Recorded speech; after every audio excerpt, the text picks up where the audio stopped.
Et les amis, réveillez-vous. Oh, on est où au fait? Au quai Branly, mon poteau. C'est l'heure de la visite comptée.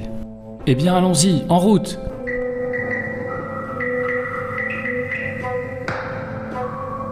On va sur quelle partie du monde aujourd'hui? L'histoire se passe en Asie, au Tibet il me semble.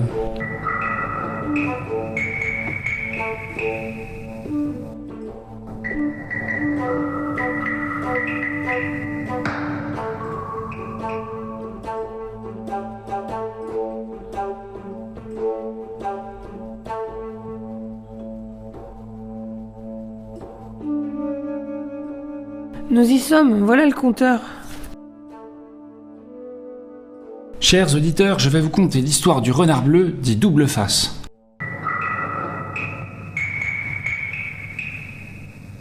À la nuit tombante, Monsieur le renard s'aventure sur les toits du village à la recherche d'une volaille appétissante.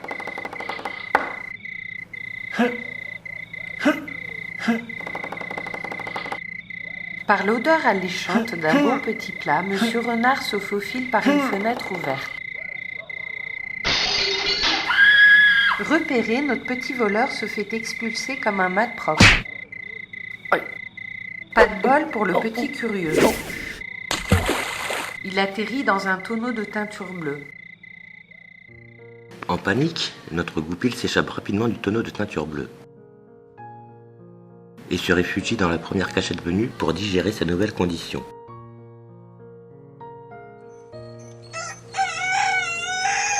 Rassuré par une bonne nuit de réflexion, notre héros décide de rentrer au bercail et prend le chemin de la forêt.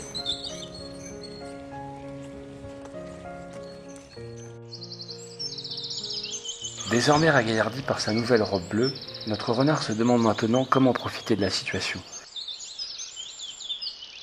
Une fois la surprise passée, les animaux de la forêt, émerveillés par cette couleur royale, lui emboîtent le pas pour en savoir plus.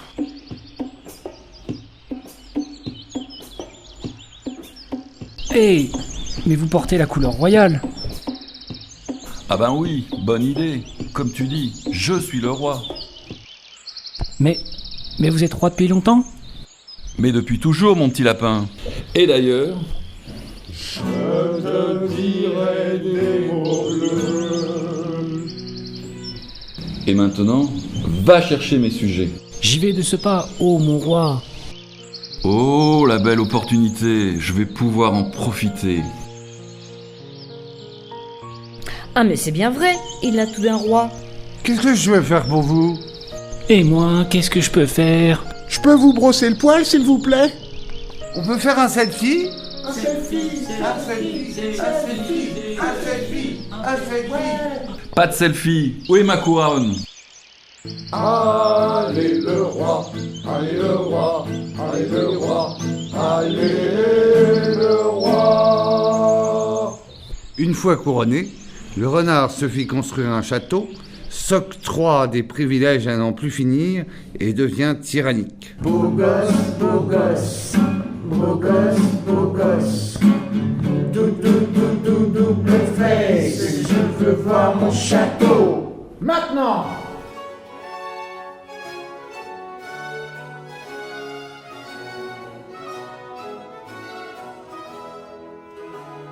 Un beau jour, il envoie un sujet chercher sa mère pour qu'elle admire sa grande réussite.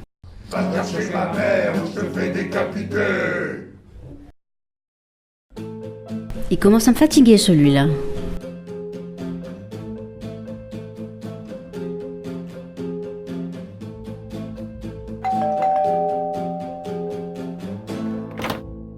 Madame, votre fils qui est devenu roi m'envoie vous chercher. Mon fils, un roi? Ben qu'est-ce qu'il a encore manigancé celui-là?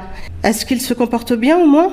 En fait, c'est un vrai despote. Ça ne m'étonne pas de lui. Je ne viendrai pas. Je vous salue bien, monsieur.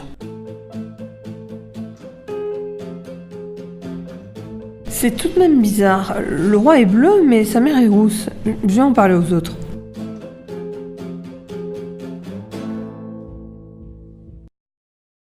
Une fois rentré, le lapin partage ses doutes avec ses amis. Le peuple de la forêt décide d'en découdre avec le renard.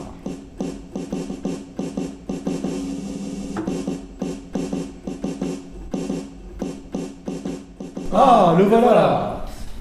Je vous dirai des mots. Ah, ça suffit maintenant. Moniteur, tricheur. Tu n'es plus le roi. Le renard, en grande difficulté, prend la fuite pour se réfugier en haut d'une colline. Descendez, monsieur. Expliquez-vous. Mais voilà que la pluie arrive. Le renard perd sa couleur bleue et tous ses pouvoirs. Il s'enfuit pour toujours.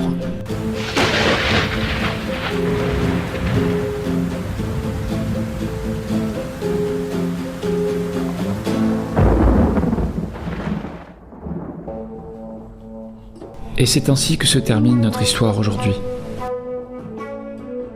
Ah, le pelage ne fait pas le renard. Il était malin ce Goupil. Oui, mais malin à demi. À trop opprimer le peuple, il a récolté ce qu'il a semé.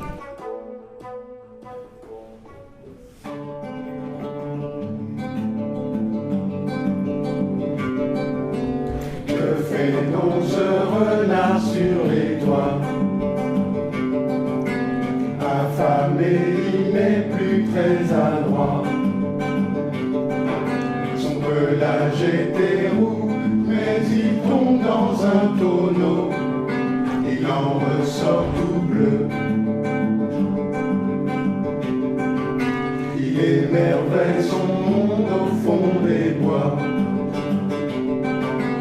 Affublé de bleu, il devient roi. Il impose ses lois, tyrannise plus qu'il n'en faut. Mais voilà que bientôt la pluie se mêle au vent, des trombes d'eau tombent du ciel. Fini le couronnement, le plus royal artificiel.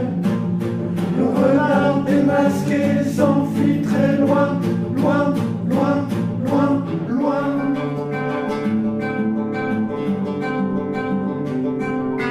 Quelle morale tirée de cette histoire? Que le pelage ne fait pas le renard.